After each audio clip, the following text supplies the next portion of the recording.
مومن کے دل اور زبان ایک جیسا ہوتا ہے.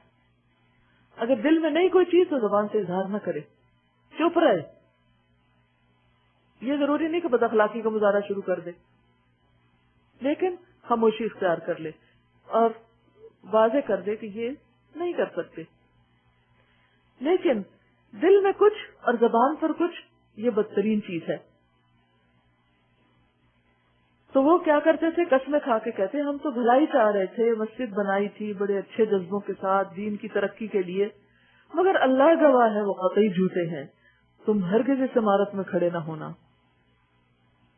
جو مسجد اول روز سے تقوی پر قائم کی گئی تھی وہی اس کے لیے زیادہ موزوں ہے کہ تم اس میں عبادت کے لیے کھڑے ہو. اس میں ایسے لوگ ہیں جو پاک رہنا پسند کرتے ہیں.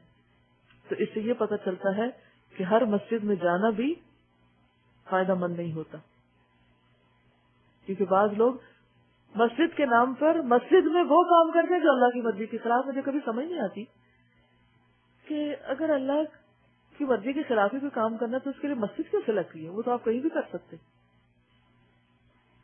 آپ نماز بھی پڑھنا چاہتے ہیں اور وہ اس چیز کی پابندی نہیں کرنا چاہتے ان شرائط کی جو اللہ نے آپ کے لیے رکھی. مثلا بعض لوگ دوپٹے کے بغیر نماز پڑھنا چاہتے, بھئی آپ پڑھیے ہی نہیں. اگر اپنی خواہشات کی پیروی کرنی ہے تو پھر نماز ہی کیوں رہ گئی؟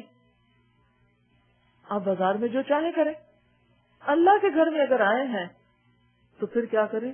خشوع و خضوع کے ساتھ آئیں, ڈرتے ہوئے آئیں, عاجزی کے ساتھ آئیں. ما کان لهم ان يدخلوها الا خائفین. لیکن اگر ہم دین کا نام لے کر لوگوں کو دین سے دور کر رہے ہیں, فی خرابہا, دین سے بھگا رہے ہیں, تو یہ بدترین جرم ہے. اس سے بھولے بھالے معصوم عوام دھوکہ کھا جاتے ہیں اور وہ سمجھتے ہیں کہ یہ دین ہے, حالانکہ وہ دین نہیں ہوتا, وہ دین کے نام پر بے دینی ہوتی ہے. تو ایسی جگہوں اور ایسے لوگوں سے بھی محتاط رہنے کی ضرورت ہے. کسی کے پاس بھی آپ جائیں دین کے نام پر, آپ ضرور دیکھیں اپنا جائزہ لے کر کیا میرے ایمان میں اضافہ ہو رہا ہے, تقوی میں اضافہ ہو رہا ہے, یا اور زیادہ دوری ہو رہی. یہی ایک پیرامیٹر ہے, یہی سے آپ پہچانیں گے اپنے آپ کو, یہی سے جائزہ لیں گے. تو یہاں مسجد قباء کی تعریف بھی کی گئی ہے کہ وہ مسجد اس کی بنیاد تقوی پر تھی, یعنی اللہ کی محبت پر وہ قائم کی گئی تھی. وہی اس کے لیے زیادہ موضوع ہے کہ تم اس میں عبادت کے لیے کھڑے ہو. اس میں ایسے لوگ ہیں جو پاک رہنا پسند کرتے ہیں اور اللہ کو پاکیزگی اختیار کرنے والے ہی پسند ہیں. پھر تمہارا کیا خیال ہے کہ بہتر انسان وہ ہے جس نے اپنی عمارت کی بنیاد خدا کے خوف اور اس کی رضا کی طلب پر رکھی ہو, یا وہ جس نے اپنی عمارت ایک وادی کی کھوکھلی بے سواد کگر پر اٹھائی اور وہ اسے لے کر سیدھی جہنم کی آگ میں گری. کیونکہ جس عمارت کی بنیاد نہیں ہوتی وہ عمارت قائم نہیں رہ سکتی. اگر دنیاوی طور پر دیکھا جائے, کسی بھی بلڈنگ کو اگر بنیاد کے بغیر بنایا جائے تو بلڈنگ نیچے آ گرے گی. اسی طرح دین کے کام میں بھی اگر ہم کوئی کام کر رہے ہیں یا کوئی پروجیکٹ کر رہے ہیں, کوئی ایکٹیویٹی کر رہے ہیں, اگر اس کے نیچے اخلاص نہیں, اس کی قید تقوی نہیں, تو اس میں برکت نہیں ہوگی, وہ پھلے پھولے گا نہیں. تو بالکل ایسے ہی اگر آپ کسی پودے کو ایک جگہ سے اکھاڑ کے دوسری جگہ لگا رہے ہیں اور اس کی جڑیں کٹ کے وہیں رہ گی جہاں سے آپ نے اکھاڑا تھا, تو دوسری جگہ آپ جتنی مرضی آپ اس کو پانی دیں, جتنی بھی کیئر کریں, لیکن چونکہ جڑ ہی نیچے نہیں تو وہ پھل پھول نہیں سکتا. بالکل اسی طرح دین کا کوئی بھی کام, چاہے آپ کی عبادت ہو, چاہے آپ کی لوگوں کی خدمت ہو, چاہے آپ تبلیغ اور تعلیم اور دعویٰ کا کام کریں, لیکن اگر آپ اللہ کے لیے نہیں کر رہے تو آپ کے کام میں برکت نہیں ہو سکتی, اس کا آپ کو ثواب نہیں ملے گا, اس کا فائدہ نہیں, وہ بالآخر ختم ہو کر رہ جائے گا. وہ اوندے میں گرے گا اور گر کے کہاں پہنچے گا؟ فی نار جہنم. کیونکہ وہ اللہ کے لیے تھا ہی نہیں, وہ تو سیلف پروجیکشن کے لیے تھا, وہ تو ذاتی شہرت کے لیے تھا, وہ تو دنیاوی فائدے حاصل کرنے کے لیے تھا. اور یہ معاملہ آپ کا اور آپ کے رب کا ہوتا ہے. واللہ لا یہدی القوم الظالمین, ایسے ظالم لوگوں کو اللہ کبھی سیدھی راہ نہیں دکھاتا. لا یزال بنیانہم الذی بنوا ریبۃ فی قلوبہم, یہ عمارت جو انہوں نے بنائی ہے ہمیشہ ان کے دلوں میں بے یقینی کی جڑ بنی رہے گی. جس کے نکلنے کی اب کوئی صورت نہیں، وجہ اس کے کہ ان کے دل ہی پارا پارا ہو جائیں، دل پھٹ جائیں، یعنی موت آ جائے ان کو۔ اللہ نہایت باخبر اور حکیم و دانا ہے۔ ان اللہ اشترى من المؤمنین انفسهم واموالهم بان لهم الجنہ یقاتلون فی سبیل اللہ فیقتلون ویقتلون وعدا علیہ حقا فی التوراة والانجیل والقرآن ومن اوفى بعہدہ من اللہ فاستبشروا ببیعکم الذی بایعتم بہ وذلک هو الفوز العظیم۔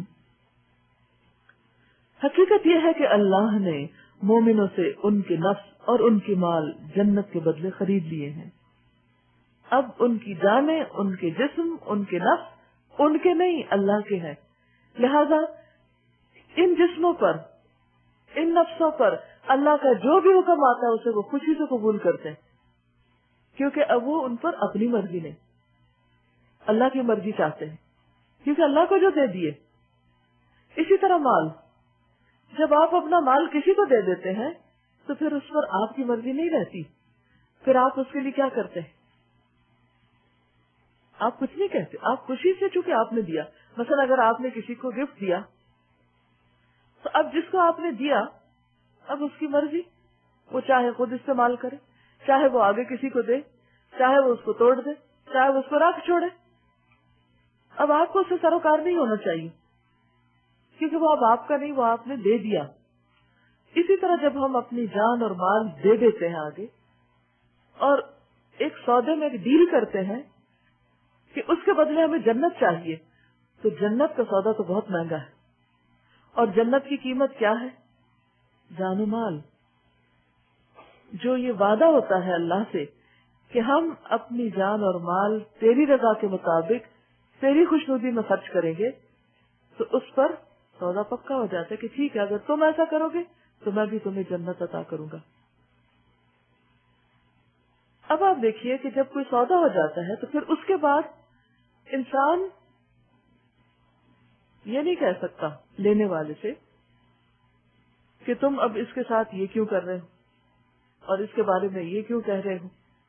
نہیں، اب تو مثلا اگر آپ نے اپنا گھر بنایا اور بیچ دیا، بیچنے کے بعد آپ تھوڑی بار بار اس میں جاتے ہیں کہ اچھا میں دیکھوں ذرا وہ جنہوں نے لیا تھا وہ کیا کر رہے ہیں اس گھر کے ساتھ، انہوں نے اس کا نقشہ تو نہیں بدل دیا، یا وہ ابھی بھی ہماری مرضی کے مطابق ہے یا نہیں۔ آپ نے بس دے دیا، بات ختم، اب وہ آپ کا نہیں رہا۔ ہم سب بھی سوچیں کہ کیا اپنے جسم و جان اور اپنے مال کے بارے میں ہمارا طرز عمل یہی ہے کہ یہ میرا نہیں، یہ تو اللہ کا ہے، یہ تو اللہ کا ہے، اور اس میں سے رب جو چاہے لے لے، میں اس پر ناراض نہیں۔ مثلا اگر آپ بیمار ہو جاتے تو آپ کا طرز عمل کیا ہوتا ہے؟ شکوے شکایت اور رونا دھونا کہ میرے ساتھ ایسا کیوں ہو گیا؟ نہیں، جسم تو میرا ہے ہی نہیں، ٹھیک ہے، مجھے امانت کے طور پر دیا گیا تھا، ہے تو اللہ کا۔ اگر اللہ اس کو بیمار کرنا چاہتا ہے تو کوئی بات نہیں، اس کو بھی راضی۔ جیسے ایوب علیہ السلام کتنے سال بیماری کاٹی اور کتنے راضی رہے اللہ سے، اسی طرح باقی لوگ بھی۔ اور جب وقت لگانے کی، جان لگانے کی ضرورت پیش آئی، جان لگائی، جب جان دینے کی ضرورت پیش آئی تو خوشی سے وہ بھی دی۔ پھر اسی طرح مال، تو مال کے بارے میں بھی اگر کوئی تکلیف پہنچتی ہے، کوئی کمی بیشی ہوتی ہے، کہیں دین کے راستے میں خرچ کرنے کی ضرورت پیش آتی ہے، تو اس پر بھی ہمارا طرز عمل کیا ہونا چاہیے کہ میرا تو ہے ہی نہیں۔ آپ جا کر دیکھیں اپنی چیزوں کو کہ آپ ان کو کس نظر سے دیکھتے ہیں، کہ میری ہے یا کسی اور کی، اور اپنے آپ سے خود پوچھا کیجئے کہ کیا اگر اللہ کے راستے میں مجھے اس میں سے کچھ دینا پڑا، کیا میں دینے کو تیار ہوں، یا یہ کہ نہیں یہ تو مجھے بہت پیاری، اور یہ تو فلاں کی نشانی، اور یہ تو فلاں موقع پہ میں نے خریدی تھی، اور یہ تو ایسے اور یہ تو ویسے، یہ اس لیے نہیں دے سکتے، اس لیے نہیں دے سکتے، اور بس بات ختم۔ دین کی ضرورتیں اس سے بڑی ہو سکتی ہیں، لیکن ہم صرف اپنی خواہشات اور میموریز اور اپنے کچھ خود ساختہ فلسفوں کی وجہ سے وہ قربانی نہیں کرتے جو ہم کر سکتے بھی ہیں، آسانی سے بھی کر سکتے ہیں، وہ بھی نہیں کرتے۔ اپنی زندگی اور اپنے اوقات کے چند گھنٹے والنٹیئر نہیں کر سکتے، یہ بھی ایک مال ہے، یعنی کیونکہ اس سے ہم دنیا کا مال تو کمانا چاہتے ہیں، جنت نہیں کمانا چاہتے۔ اسی لیے بعض اوقات ایک طرف اللہ کا دین پکارنا ہوتا ہے اور دوسری طرف کوئی دنیا کا فائدہ پکار رہا ہوتا ہے تو اپنے آپ سے پوچھیے کہ عموماً ہمارا طرز عمل کیا ہوتا ہے. ایکسیپشن صورتیں موجود ہیں لیکن عموماً ہمارا طرز عمل کیا ہوتا ہے؟ سو رہے ہیں اور دوسری طرف اذان آ رہی ہے, نماز کا وقت آ گیا, اب ہم کیا کرتے ہیں؟ جسم کو سلاتے ہیں, جسم کو اللہ کے حضور تک آتے ہیں. تو یہ ہر موقع پر ہمیں سوچنا چاہیے کہ اگر ہمیں جنت چاہیے اور یہ ہم دے چکے, یہ دینے کا وعدہ کر لیا, تو پھر اس کے بعد اس پر اپنی مرضی نہیں اللہ کی مرضی چلنی چاہیے. ایسے لوگ اللہ کے راستے میں لڑتے ہیں, مارتے اور مرتے ہیں. ان سے جنت کا وعدہ اللہ کے ذمے ایک پختہ وعدہ ہے.